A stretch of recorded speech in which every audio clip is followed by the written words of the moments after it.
exactly. So fuel pump, Mercury 30, outboard engine, off a Bass Tracker. Sat for 4 years in my buddy's driveway. He's the one that owns it. Didn't winterize it, nothing.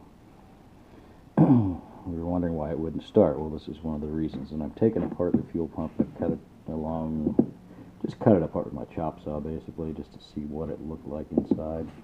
So you've got the end cap, which the little filter goes onto. Then you have a little fan which turns and sucks fuel into here along this little pathway and in to the filter. I've destroyed all those, of course.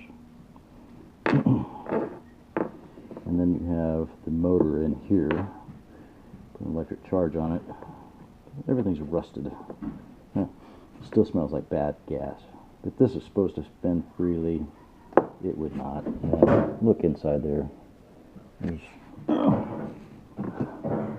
just tons of crap, rust, and I wonder why it wouldn't turn. That's why. Years of sitting, rusting, and bad gas. Probably plenty of ethanol in it. Luckily, we bought a Quantum brand new fuel pump off of Amazon for only $60. And everything, once we cleaned out the injectors, which took quite a while soaking them, let them soak, probably an hour each in carburetor cleaner.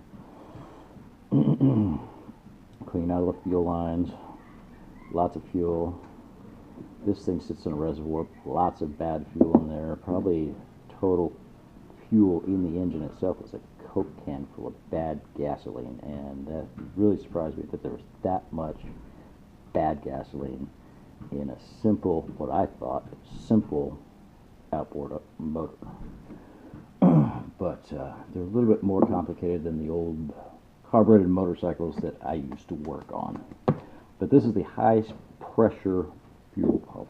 There's also a low pressure fuel pump on the back of the engine. That did not seem to give us any problems. We just blew all the bad fuel out of it once we installed this and some clean fuel injectors, pumped everything up, engine cranked right up.